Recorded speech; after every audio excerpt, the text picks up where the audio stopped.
Here we go. We back with another video, man. It's your boy Prophet.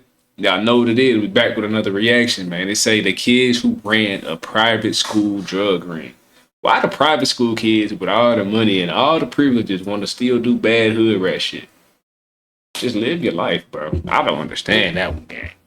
But we finna check out the video, man. The kids who ran a private school drug ring, bro. They need their ass beat. Two kids named Timothy Let's check it out. and Neil Scott had dreams of becoming drug kingpins. They both had recently graduated from Haverford High School, a prestigious Haverford High School. Nigga, that just sound like some shit that you can't get accepted into. I'm talking about $10,000 a semester. $5,000 a year private school located in the suburbs of Philadelphia. It's one of the finest academic institutions in the country. It'd be like that. And these two guys wanted to control every single drug being sold there. Through strategic planning, greed.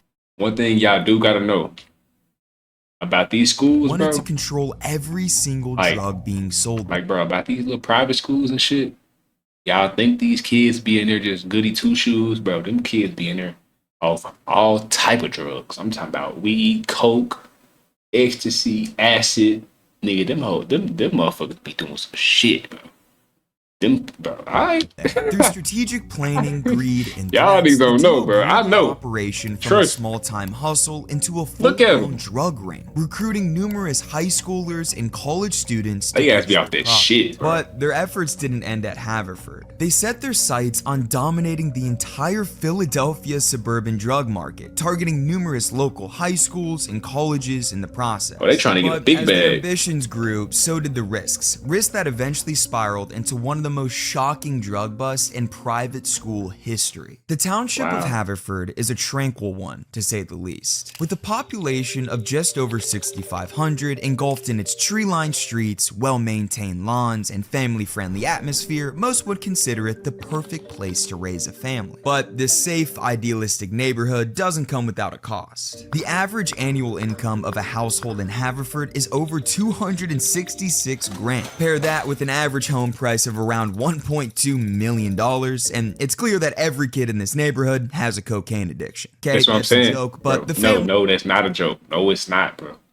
Bro, these rich white kids, bro, they be off that coke. I'm talking about straight booger sugar. I'm talking about, bro, what? Them kids be off that shit early.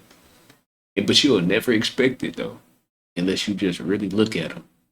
Unless you just really get up and look at them in their eyes, you'll never know, bro. They be doing lines before school, before band practice, before church. Oh, bro, telling you, them kids that live here are pretty above average in terms of wealth, which makes it the perfect. Why is it like that, though? Why do all the rich white kids like to do coke?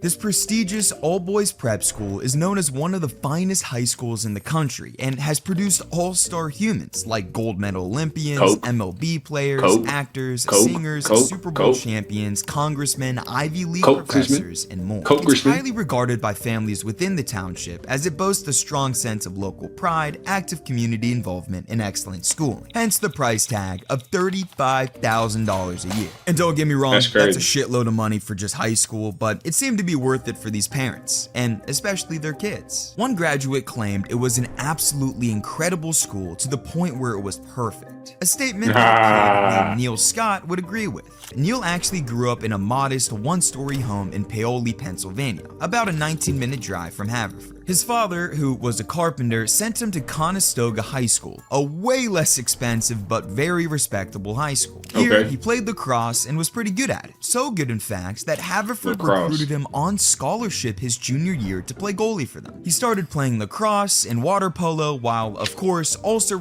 he got recruited by a high school to play goalie for lacrosse, bro. That's how you know them schools having money, bro. Receiving all the benefits of his new prestigious institution. To most of his classmates, he seemed like a typical high schooler, a funny, sarcastic kid who enjoyed the occasional toke and solo cup party. But after he graduated in 2008, something changed in him. Whether it was the pressures of adult life creeping up on him, something going on at home, or whatever else, Neil was starting to become a different person. He attended Connecticut College fresh fresh out of high school and, as you could have guessed, played lacrosse for them. But it seemed like he deteriorated from the all-star goalie he used to be. His teammates described him as a mediocre athlete at best, some even going as far as labeling him terrible. Some niggas just fall out of love with that shit. Abnormally often. Ain't no wrong with that. Heated, stopped playing lacrosse after a single season, and quickly engulfed himself in the typical college life of partying, smoking copious amounts of weed, and making fake IDs. Okay, you probably didn't make fake IDs in college, but if you did, thank you for your service. But Neil making fake IDs got him kicked out of school after just I never 3 used a fake semesters ID. of attending. Never had to. He was left with nothing to do. With Never no had concrete plan in mind, he moved to San Diego and stayed in a bungalow on a beach to flee the drugs and trouble back home. Smart move to move to California when you're trying to get away from drugs. He worked there for a little bit while also holding a job at a medical marijuana dispensary. So much for staying away from drugs before moving to another coaching position, this time at a youth program. But like his college career, that didn't last long either. So he just out there getting stoned and coaching kids. Okay, let's see where this goes. 2 months into the position, he cursed at a 10-year-old child, revealing his anger issues had stayed with him from college. After being fired, he once again fell into his old routine of being a druggie, but this time with harder drugs like Xanax and other prescription pills. His boss at the youth program said it best. He started losing grip with reality. With seemingly all hope lost, Neil moved back to Philadelphia with absolutely no clue what his future held. Well, except for one idea. When he returned home by late fall of 2013, with no cash in his pockets, he hit up an old Haverford teammate, a guy named Stocky Euler, and pitched a genius money-making idea. Yo Stocky, it's Neil from Hford. Just got back from Cali, got a bunch of greens. Know anyone around Philly who might be interests? Ha ha ha, yo brother, how are you? Like, weight? Doing pretty well, man. Yeah, got a lot of weight. Constant supply. Great numbers. So yeah, Neil's fantastic idea. That's how it starts, bro. It start with a little weed. You get to moving that weed. You be like, damn, weed cool, but it ain't making the money that we want to make. So then you get into cocaine. And then we get into that cocaine, you making that money, but bro, that cocaine ain't nothing to play with. That white, that white. What? Was to deal drugs. However, Stocky wasn't going to be Neil's partner in all of this. A kid named Timothy Brooks was. Timothy had a very different upbringing than Neil, and by different, I mean he was way more loaded. He grew up in Villanova, Pennsylvania, where there are wide, leafy streets, houses far enough apart to where you don't have to talk to your neighbors, and an average household income of over $400,000. His father was an executive at a local HR firm, had more than enough means to afford Haverford High School for his son, and it's safe to say his son enjoyed it thoroughly. Timothy was your typical cool kid type of guy at Haverford. He was the captain of the lacrosse team, played squash and golf on the side, and was super successful in anything he did. And to top off the persona, he hated school. If someone ever decides to write like Shakespeare again, they should be beat up. His gifted athletic abilities landed him a lacrosse scholarship at the University of Richmond, a school he claimed was everything he wanted. He sustained a terrible shoulder injury, an injury so bad that it required serious surgery and him to drop out of Richmond. This was a devastating blow to Timothy. Lacrosse was his identity, and he was so talented at the sport. But this career-ending injury was in a dark place. A place where he thought that dealing drugs with Neil was a fantastic idea. While sitting in his... like, nigga, from a nigga that play like sports in college as an athlete, the niggas that be getting injured, they don't got shit better to do but figure out how to get some money or, like, just get on drugs, bro. Cause, like, what else can you do? You can't play sports, nigga. And most athletes don't like school, so shit.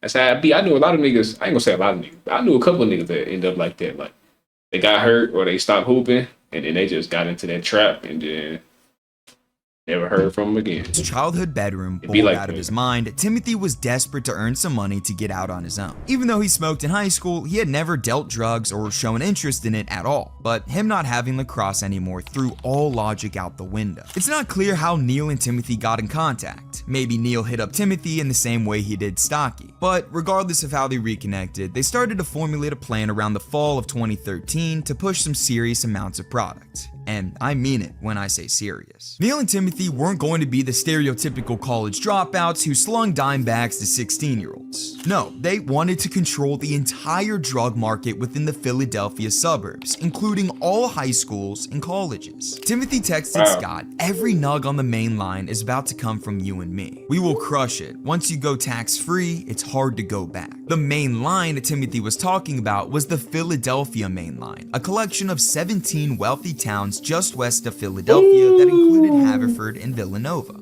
They trying to make a bag. Look at all this shit. You got Haverford,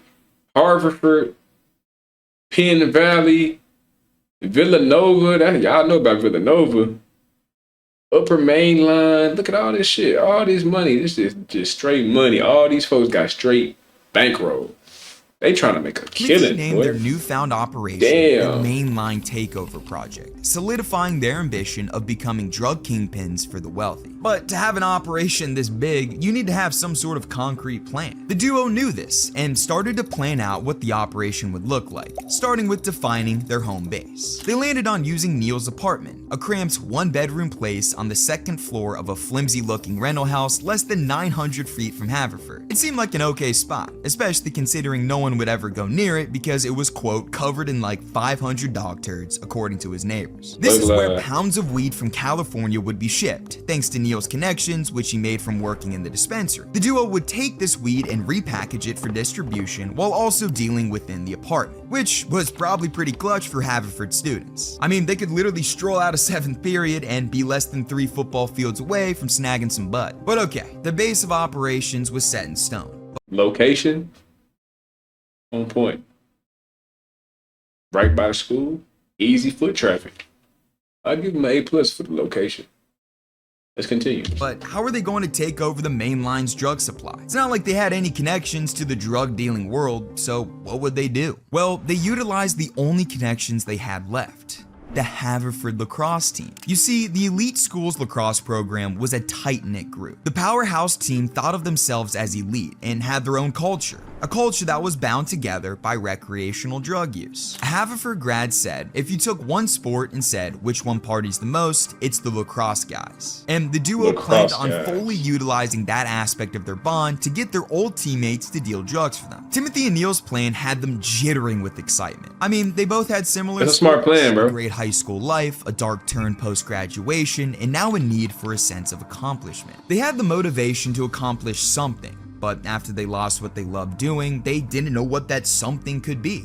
But now they did. According to an ex-coach from Haverford, most alumni go on to become great fathers and husbands and give back to the prep school in the form of money or time. But instead of those things, the duo was going to give back drugs. In October 2013, Neil and Timothy officially began the mainline takeover project and got off to a decent start. Neil successfully recruited 2 lacrosse friends right off the bat, a 23-year-old named Chester Simmons and, as we saw before, a 23-year-old named Stocky Euler. Timothy, on the other hand, brought in an 18-year-old senior at Haverford named Dan McGrath, a guy Timothy described as a highly motivated poor kid. Just convinced my Haverford guy to build his empire and stop Gramps. Sounds good to me, like those kinds of kids. But of course, these kids weren't the only ones dealing. Neil and Timothy were putting in equal, if not more effort to push product, and the kids that came by home base to cop knew they weren't fucking around. One kid who bought from them remembered climbing up the creaky wooden staircase of Neil's apartment and entering his living room to see the ounce of weed he was buying next to a 9mm handgun. He had his guns out. Just finna say that, like, do these niggas, they live in the burbs, so like, is they toting sticks or what? I was just finna say that shit. You know what I'm saying? Okay. They come with that shit. He had his guns out in plain view. White kid sees a gun, myself included. They not gonna call. Okay. Here we go. The guy recalls. White kids see a gun, myself included, and they're not going to cause a problem. Now, precisely, they probably weren't finna do shit with Timothy kept supplying his 18-year-old senior, and Neil would drive ounces to Lafayette and Gettysburg College to supply Chester and Stocky, while also continuing their efforts to recruit more high school kids. Timothy and Neil were drooling at the opportunity on their hands, and they were already dreaming bigger. I don't know what you make in a week, but I want to make $2,000 if I do this. And there are still a lot of holes to fill because I have to grow my business. I'll be straight with you on how I flip it, and we can work out the numbers. I'll help you with whatever I can. $2,000 is definitely feasible. Like I said, I'm trying to start a business and I'm learning how to run this one well. Just have to find the right people and don't rush it. Everything has a way of falling into line. Timothy and Neil were getting really good at recruiting more people into their operation and expanding their network of sub-dealers. Okay, so they getting recruits now. Only thing is, bro, somebody's bound to do what? Snitch. Somebody, bro, when you doing this shit and you got all these fucking heads running around moving all this product, it's too many moving parts, bro. And y'all get caught, somebody is gonna tell it. And that's more than likely what happened. Let me keep watching. More good cop approach. I'm willing to bet that's what happened. Dealers wherever they needed it while being ultra professional. How much y'all want to bet, bro? And by professional, I mean like legit business professional. He would visit various high schools in the main line, such as Lower Merion, Radnor, and Harriton, and woo high schoolers while wearing a full-blown suit and playing up the bling aspect of his trade. While showing these kids the large amounts of pot he had, he would convince them to join the operation by offering drugs on credit and being very relaxed with his enforcement. My mainline takeover project is coming together fast, and I'm telling all of my guys I never want their schools to be dry, cause I always got pissed as shit when I couldn't find Bud. Never issued any threats. Unlike Neil, this man took a way more aggressive approach, constantly pushing his guys to identify new customers and carrying a menacing tone when they didn't do what he wanted. You have $1,000 bounty on your head. I will find you. Piece of shit, heard you ripped off more people on your campus. Between the nice guy and dickhead approach, the duo was quickly expanding into many more high schools and colleges. Damn. They tapped into 5 different high schools and 3 colleges while recruiting 9 total sub-dealers in the process. Not bad for being in business for only 4 months. With their now enlarged network of drug dealing kids and more money coming in from offering different products like cocaine and ecstasy, the guys couldn't have been happier with how things were going. Bro, with all this shit, all these shit they doing and recruiting, nigga, you can start a real business. You were a senior at Haverford. Start a real business. Think you could pull that? Only dreamed it. There is a much bigger market than just a pound at each of these schools. Conestoga alone is a couple a week. Neil and Timothy finally had a sense of accomplishment in their life. All of their hardships were in the past, and now all they could think about doing was tackling more schools, slinging more drugs, and growing the mainline takeover project as much as they could. But in the blink of an eye, it all came crumbling down. It turns out that while the duo was actively growing their operation, the Montgomery County's narcotics enforcement team was actively building a case against them. In January 2014, less than 2 months after the genesis of the mainline takeover project, the NET was hot on their trail, piecing together their operation from the ground up. And it wasn't a hard one to piece together at all. You see, Timothy and Neil might have had a great education in the traditional sense, but they didn't grow up as drug dealers. Simply put, they had absolutely no fucking clue how to run a drug operation. Bro, sure, they were recruiting sub-dealers fast and moving way quickly, but they didn't think about protecting themselves at all. All of their sub-dealers used their personal cell phones to communicate, phones that were easy to track down by the NET after they received some anonymous tips. The team was able to pinpoint 4 of the duo's sub-dealers and set up controlled drug buys to capture them. The first was a 17-year-old nicknamed MGM, who was known for flexing his shoe collection and posting about his drug dealing on Instagram. How dumb can you get? That's exactly what I'm saying, bro. Like, how the fuck are y'all think y'all from the burbs? Y'all think y'all just so privileged going to these private schools? Y'all think y'all can jump in the drug game and really dominate, bro? You don't know shit. Now, I ain't no drug dealer myself. I don't know the ins and outs of that shit either. But I know enough not to get into that shit because I don't know what the fuck I'm doing. Y'all got all these folks running around like texting each other on y'all phones like the shit legal. Nigga, y'all are selling dope. Niggas on iMessage and shit, Instagram DMs probably just loose as hell, moving loose as hell, bro. Just dumb shit. MGM's controlled buy took place. He tried to save Grace by launching his jars of weed out of his childhood bedroom, but the jars literally landed in the arms of a detective and he was arrested shortly after. The remaining 3 dealers were successfully caught too, and according to police, all of them admitted to dealing, sending incriminatory text messages, and would later snitch on Neil and Timothy. What I tell you? I told you somebody was gonna snitch, and what do you know? All of them niggas snitched. Especially this nigga right here. I can tell by the mugshot, this nigga right here in the middle, oh yeah, he sang like a bird in that motherfucker. Look at his eyes. He looked like he finna cry right now. They told him he was finna make some money off selling some dope. He was all for it. Dumbass nigga don't even know the shit is illegal. Stupid ass niggas, bro. How can y'all be so smart going to a private school? Y'all parents paid all this money for y'all to get this education, and you just this fucking stupid. were Dumbass, successfully bro. caught too, and according to police, He all finna of tell them it all, admitted to man. dealing, sending incriminatory text messages, and would later snitch on Neil and Timothy. The NET now had more than enough information to confront the duo. Timothy was up first, and was shell-shocked when detectives knocked on his childhood home and arrested him on February 28, 2014. Luckily for him, he didn't really have much on him, just a pound of kush and $800. But Neil's bust was a different story. The detectives seized about 8 pounds of marijuana, 23 grams of cocaine, 11 grams of ecstasy, 3 grams of hash oil, and $11,000 in cash from Neil, along with 3 books about massively successful drug rings. Books that I would assume he never touched. After the dust had settled from their arrest, the NET My nigga was really locked in. He was really invested. Look at these books. Nigga over there reading about all these mafia bosses and shit. Get your dumb ass out of here, nigga. You studying the wrong shit. You could have easily been reading 48 Laws of Power, nigga, or the human psychology or anything, nigga. You over here reading about cocaine and shit. Get your dumb ass out of here. Books that I would assume he never touched. They didn't even After read the that dust had shit. settled from their arrest, the NET finally had time to go through both the guys' cell phones, collecting a treasure trove of incriminating information from their text messages. They found communications about everything. On that spring afternoon, Timothy was the first to arrive at the courthouse in Ardmore, a mile east of Haverford High School. His partner showed up shortly after, looking much more pissed off. Get the fuck out of my face. Fuck you. They were charged with manufacturing and delivering controlled substances, criminal conspiracy, and dealing in a corrupt organization, among other drug-related charges. The family slamming their front doors in the face of reporters as a clear sign. Look at that, look at that, look at that, look at that, them parents, but they just couldn't believe it. My son, I can't believe it. How would he do such a thing?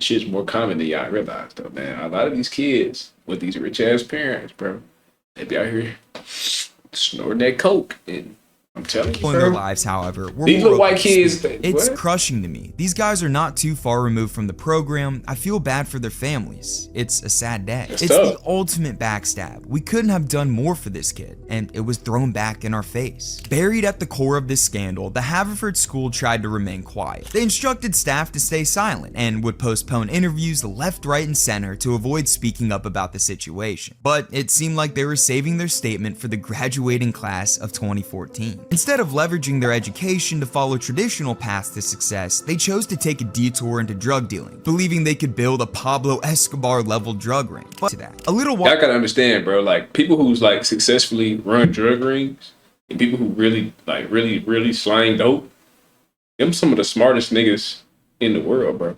Because to be able to run a whole business and make millions of dollars or hundreds of thousands of dollars off selling something that you don't want nobody to know about, you gotta be a smart ass motherfucker, bro. Because it's not like running a real like or actual business where you can promote it and you can market it and you can run ads and you know what I'm saying? You can actually tell people about it, bro. These folks is running drug rings and making millions and they don't want nobody to know. You gotta be a smart motherfucker to put the pieces together on how you wanna do that shit and how you wanna avoid the police and all that shit. These two dumbass niggas obviously ain't fit the part. later, in October of the same year, Obviously, I Timothy ain't and cut. Neil pled guilty to all of their charges, and their final court appearance later that month would be the day they finally got sentenced. But it ended up not being so bad for one of them, Timothy's family to be exact, who were all there in support. And it wasn't just his father, mother, and brother. It was everyone in his life. His therapist, his boss, his Alcoholics Anonymous sponsor. Around 50 people came out to support and speak on behalf of the 19-year-old defendant. And So he their got off. touching stories really resonated with the judge. Timothy was given a very light sentence for his crimes, only 9 to 23 months in county jail and 5 years probation. Unlike Neil, who had nowhere near the same. So he got off like that? Bro, let one of y'all young niggas do this shit. One of y'all young black niggas. Y'all getting the whole book, nigga. Y'all getting 20 years in that bitch. He said 9 to 23 months, nigga. That's not even 2 years. He probably didn't even do a year in that bitch. He probably got off a good time and everything. Wow. That's fucking crazy. Support and received 5 to 15 years in state prison. Yeah, And another better nigga yet, got cooked, Timothy though. finally didn't take his lucky situation for granted. While being in jail for 7.5 months, surrounded by more drug use than ever, he got completely sober by sticking with healthy habits like working, exercising, writing letters, and maintaining contact with 7.5 his months, extensive bro. support system. An impressive feat, considering he had been drinking and doing drugs since he was 14. Neil, on the other hand, is likely still serving his lengthy prison sentence, as there's been no info publicly released suggesting otherwise. Damn, that nigga got off and the other nigga got cooked.